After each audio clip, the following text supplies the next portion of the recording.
Mais d'abord, Eugénie Bastier est avec nous sur Europe 1. Bonjour Eugénie. Bonjour à tous. Vous voulez revenir ce matin sur le projet de loi sur l'audiovisuel public défendu par Rachida Dati. Il a été retoqué hier d'emblée à l'Assemblée. Est-ce qu'il faut regretter ce texte, Eugénie ? Écoutez, oui, le texte a été rejeté hier grâce aux voix du RN, unis avec la gauche, qui est vent debout contre ce projet de création d'une BBC à la française. Vous savez, qui propose de réunir dans une seule holding Radio France, France Télévisions et l'INA. Alors, les salariés des médias publics étaient en grève. Ils dénonçaient un danger de mort pour leur métier. Le Monde en avait fait son édito hier en rappelant la nécessité de protéger le service public à l'heure des menaces sur l'état de droit. Pourtant, quand on regarde de près la réformette proposée, cette indignation paraît lunaire. Ça fait un peu songer, vous savez, à l'hystérie déclenchée par la réforme des retraites de 2023. Une petite mesure qui ne change rien à la donne et qui ne règle aucun problème, mais qui déchaîne les passions dans un pays qui semble irréformable. Alors rappelons plusieurs choses. Nous sommes le seul pays européen, hormis la Suède, à ne pas avoir regroupé radio et télévision publiques. Ce projet de fusion va donc évidemment dans le bon sens, mais à force de concessions, il ne permettrait d'économiser que 10 millions d'euros par an d'économie d'échelle. Une poussière sur les 4 milliards d'euros que nous coûte le service public de l'audiovisuel. Et ce plan, bien sûr, ne permet en rien de lutter contre l'absence de pluralisme ou la dictature idéologique mise en place par l'Arcom. Bref, beaucoup de bruit pour rien. Alors justement, Marion Maréchal en parlait il y a quelques minutes sur l'antenne d'Europe 1. Faut-il privatiser le service public de l'audiovisuel ?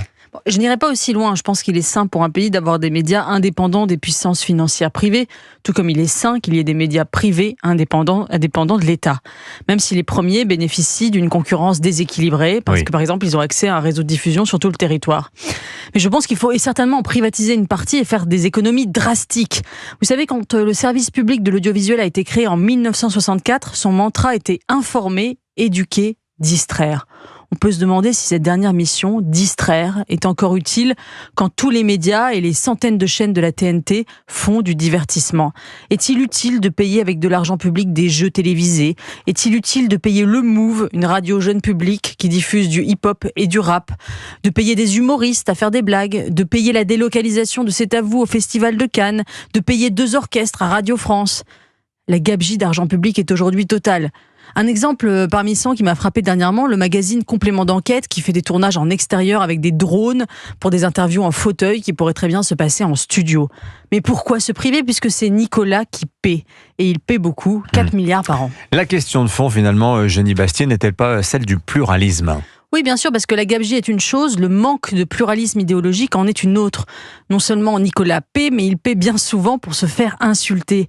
L'orientation à gauche de l'audiovisuel public est une évidence que seul s'acharne à nier ceux qui bénéficient de cette rente. Vous savez, il y a un an, un rapport émanant de l'Institut Thomas More avait montré que la droite était marginalisée et la gauche surexposée sur les principaux médias de service public.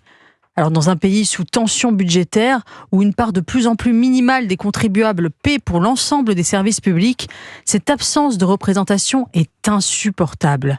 Une vraie réforme de l'audiovisuel public devra s'attaquer à ce manque de pluralisme, mais quand on voit les attaques que subit Rachida Dati pour un projet aussi minimal, on se demande quel responsable politique aura le courage de mener à bien une vraie refonte de l'audiovisuel public.